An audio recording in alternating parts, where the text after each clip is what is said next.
ನನ್ನ ಹಿರಿಯರು ಆತ್ಮೀಯರು ಆಗಿರ್ತಕ್ಕಂಥ ರೇಣುಕಾಚಾರ್ಯ ಸ್ವಾಮಿಯವರೇ, ವೇದಿಕೆ ಮೇಲಿರ್ತಕ್ಕಂಥ ಮತ್ತೋರ್ವ ಮಾಜಿ ಸಚಿವರಾಗಿದ್ದ ಮುರುಗೇಶ್ ನಿರಾಣಿಯವರೇ, ನನ್ನ ತಂದೆಯ ನಿಕಟವರ್ತಿಗಳು ಹರಿಹರ ಕ್ಷೇತ್ರದ ಮಾಜಿ ಶಾಸಕರು ಆಗಿರ್ತಕ್ಕಂಥ ಎಚ್ ಎಸ್ ಶಿವಶಂಕರ್ ಅವರೇ, ಅಜಯ್ ಕುಮಾರ್ ಅವರೇ, ರುಚಿಗೆರೆ ನಾಗರಾಜ್ ಅವರೇ, ಅಂದೇಳಿ ಆಲಪ್ಪನವರೇ, ಎಚ್ ವೇಗೇಶ್ವರ ಅವರೇ, ಮಲ್ಲಿಕಾರ್ಜುನನ್ ಅವರೇ, ವೇದಿಕೆ ಮೇಲೆ ಈ ಭಾರತ ಜನತಾ ಪಾರ್ಟಿಯ ಜಿಲ್ಲಾ ಅಧ್ಯಕ್ಷರು ಸಹೋದರರು ಆಗಿರ್ತಕ್ಕಂಥ ಸನ್ಮಾನ್ಯ ರಾಜಶೇಖರ ನಾಗಪ್ಪನವರೇ, ಹಾಗೂ ವೇದಿಕೆ ಮೇಲೆ ಇರ್ತಕ್ಕಂಥ ಎಲ್ಲ ಹಿರಿಯರೇ, ನೆರೆದಿರ್ತಕ್ಕಂಥ ಎಲ್ಲ ನನ್ನ ವೀರಶೈವ ಸಮಾಜದ ಬಾಂಧವರು, ಹೆಚ್ಚಿಗೆ ಮಾತನಾಡಲಿಕ್ಕೆ ಹೋಗೋದಿಲ್ಲ.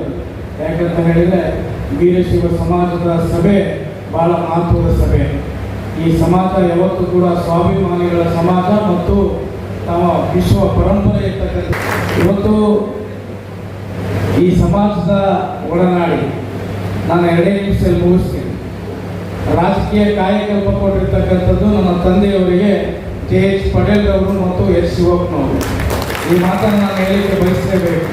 ಕೆ ಮಲ್ಲಪ್ಪನವರ ಜೊತೆಗೂಡಿ ರಾಜಕೀಯ ಪ್ರಾರಂಭ ಮಾಡಿದಂಥ ಸಂದರ್ಭದಲ್ಲಿ ಅವರು ಕಾಂಗ್ರೆಸ್ ಹೋದರೂ ಕೂಡ ನನ್ನ ತಂದೆ ಎಸ್ ಶಿವಪ್ಪನವರು JH ಪಟೇಲರ ಜೊತೆ ಇವತ್ತು ನಿಂತಿದ್ದರು. ಯಾಕಂದರೆ ಅವರು ಸಹ ಒಬ್ಬ ಸಹೋದರನಂತೆ ಇಬ್ಬರು JH ಪಟೇಲರು ಎಸ್ ಶಿವಪ್ಪನವರು ನನ್ನ ತಂದೆ ಗೌರವಿಸ್ತಾ ಇದ್ದರು.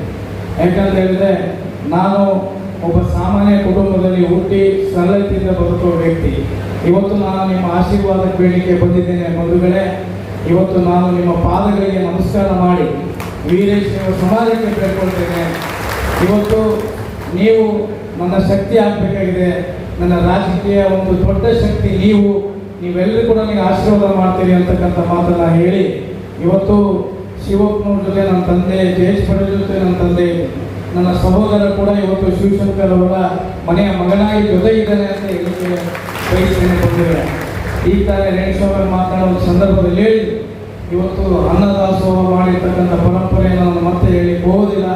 ಇವತ್ತು ನಿಮ್ಮೆಲ್ಲರ ಆಶೀರ್ವಾದ ನಾನು ಬೇಡಲಿಕ್ಕೆ ಬಂದಿದ್ದೇನೆ. ನಾನು ಹುಟ್ಟಿದ್ದು ನಾಯಕ ಸಮಾಜ ಆಗಿರ್ಬೋದು, ಆದರೆ ನಾನು ಬೆಳೆದಿದ್ದು ವೀರಶೈವದ ಪರಂಪರೆ ಸಮಾಜದಲ್ಲಿ ಅಂತ ಹೇಳಲಿಕ್ಕೆ ಬಯಸ್ತೇನೆ. ಇಷ್ಟೊಂದು ಹೆಚ್ಚಿನ ರೀತಿಯಾಗಿ ನೀವು ಬೆಂಬಲವನ್ನು ಕೊಟ್ಟಿದ್ದೀರಿ. ಅದೇ ರೀತಿ ಒಂದು ಆಯೋಜನೆ ಮಾಡಿರ್ತಕ್ಕಂಥ ದೇವರಮನೆ ಶಿವಕುಮಾರ್ ಅವರಿಗೂ, ಮುರುಗೇಶ್ ಆರಾಧ್ಯರವರಿಗೂ ಮೊದಲನೇದಾಗಿ ಹೃದಯಪೂರ್ವಕ ಧನ್ಯವಾದವನ್ನು ಅರ್ಪಿಸ್ತಾ, ನಾನು ಯಾವಾಗಲೂ ಕೂಡ ನಿಮ್ಮ ಮನೆಯ ಮಗನಾಗಿ, ನಿಮ್ಮ ಸೇವಕನಾಗಿ, ನಿಮ್ಮ ಎಲ್ಲ ಒಟ್ಟಾರೆಯ ತಮ್ಮ ಪಾದಗಳಿಗೆ ಮತ್ತೊಮ್ಮೆ ನಮಸ್ಕರಿಸಿ, ಸಾಷ್ಟಾಂಗ ನಮಸ್ಕರಿಸಿ ತಮಗೆ ಬೇಡೋದಿಷ್ಟೇ.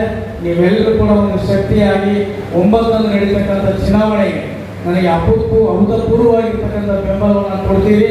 ನನ್ನ ಗೆಲುವಿಗೆ ನಿಮ್ಮ ಅಭೂತಪೂರ್ವ ಶಕ್ತಿಯಾಗಿರುತ್ತೆ ಅಂತ ಹೇಳಲಿಕ್ಕೆ ಬಯಸಿ, ಇವತ್ತು ಅಜಯ್ ಕುಮಾರ್ ಅವರು ಇವತ್ತು ನನ್ನ ಸಂದರ್ಭದಲ್ಲಿ ಹೇಳಿದರು, ಯಾವುದಾದ್ರೂ ವ್ಯಕ್ತಿ ನಿಜವಾಗ್ಲೂ ಹೆಗಲು ಕೊಟ್ಟು ಕೆಲಸ ಮಾಡಿರ್ತಕ್ಕಂಥ ನನ್ನ ಟಿಕೆಟ್ ಘೋಷಣೆ ಆದಮೇಲೆ, ಪಕ್ಷ ಆದೇಶ ಮಾಡಿದ ಮೇಲೆ ನನ್ನ ಹೆಗಲು ರಾತ್ರಿ ನಾವೆಲ್ಲ ನಮ್ಮ ಜೊತೆಗೆ ಸದಾ ಹೆಗಲು ಕೊಟ್ಟು ದುಡಿದಂಥ ವ್ಯಕ್ತಿ ಅಜಯ್ ಕುಮಾರ್ ಅವರು. ನಾನು ಬೇರೆ ಅಲ್ಲ, ಅಜಯ್ ಕುಮಾರ್ ಬೇರೆ ಅಲ್ಲ ಅಂತಕ್ಕಂಥ ಮಾತನ್ನು ಹೇಳಿ ಮತ್ತೊಮ್ಮೆ ನಿಮ್ಮೆಲ್ಲರ ಪಾದಗಳಿಗೆ ನಮಸ್ಕರಿಸಿ ನನ್ನ